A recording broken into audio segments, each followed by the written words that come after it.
ஆதியாகமம் 47 அதிகாரம்.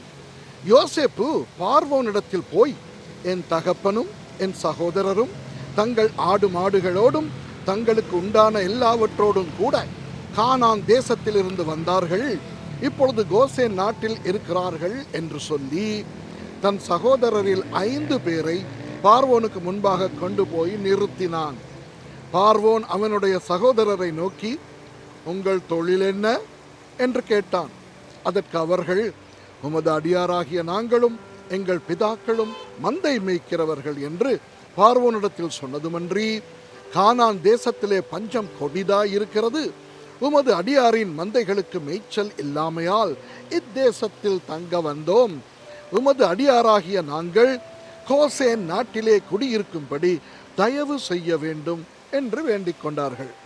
அப்பொழுது பார்வோன் யோசேப்பை நோக்கி, உன் தகப்பனும் உன் சகோதரரும் உன்னிடத்தில் வந்திருக்கிறார்களே, எகிப்து தேசம் உனக்கு முன்பாக இருக்கிறது. தேசத்தில் உள்ள நல்ல இடத்திலே உன் தகப்பனையும் உன் சகோதரரையும் குடியேறும்படி செய். அவர்கள் கோசேன் நாட்டிலே குடியிருக்கலாம்.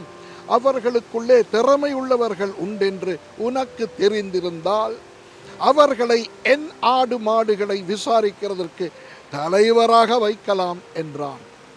பின்பு யோசேப்பு தன் தகப்பனாகிய யாக்கோபை அழைத்து கொண்டு வந்து அவனை பார்வோனுக்கு முன்பாக நிறுத்தினான். யாக்கோபு பார்வோனை ஆசீர்வதித்தான். பார்வோன் யாக்கோபை நோக்கி, உமக்கு வயது என்ன என்று கேட்டான். அதற்கு யாக்கோபு, நான் பரதேசியாய் சஞ்சரித்த நாட்கள் 130 வருஷம்.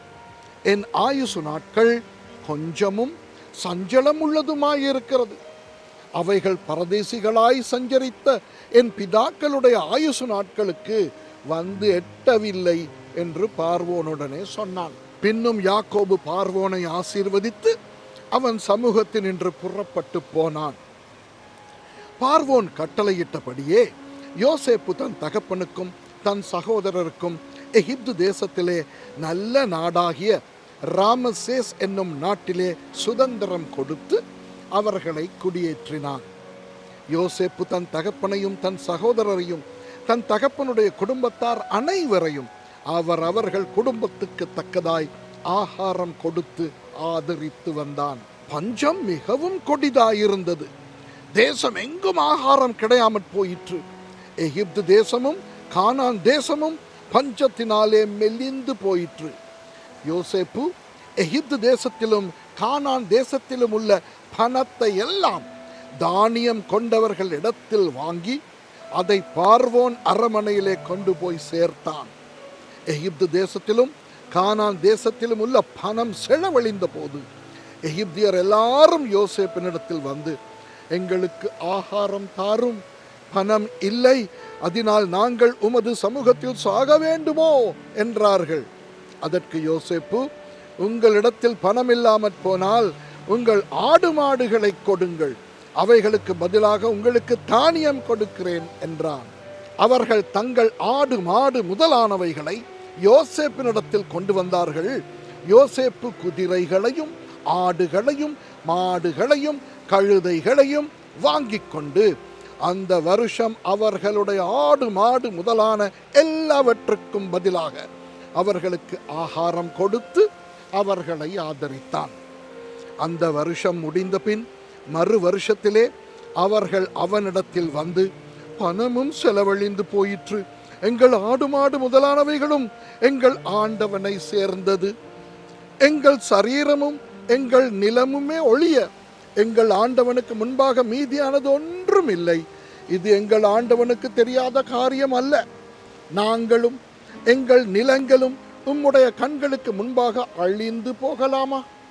நீர் எங்களையும் எங்கள் நிலங்களையும் வாங்கி கொண்டு ஆகாரம் கொடுக்க வேண்டும். நாங்களும் எங்கள் நிலங்களும் பார்வோனுக்கு ஆதீனமாயிருப்போம்.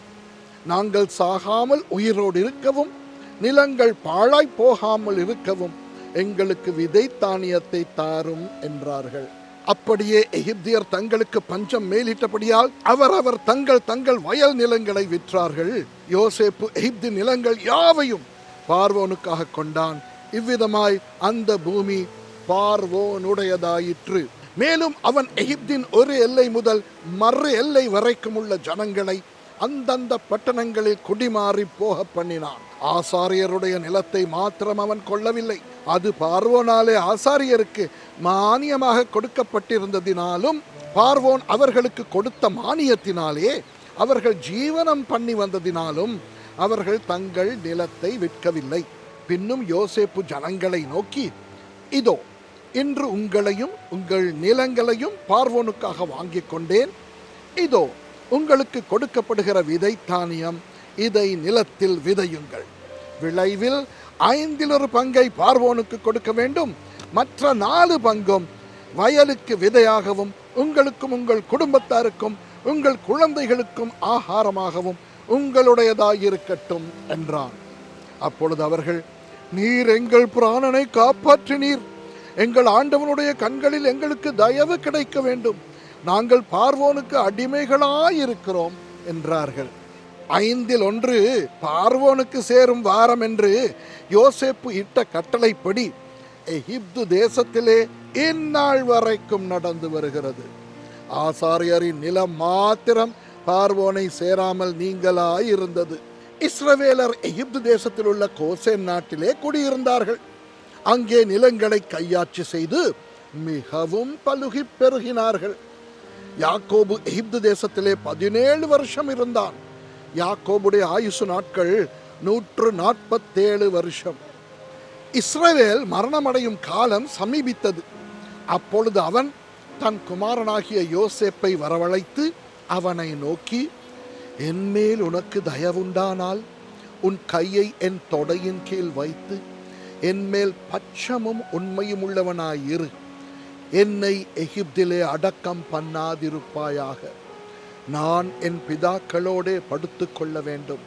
ஆகையால் நீ என்னை எகிப்திலிருந்து எடுத்து கொண்டு போய் அவர்களை அடக்கம் பண்ணியிருக்கிற நிலத்திலே என்னையும் அடக்கம் பண்ணு என்றான்.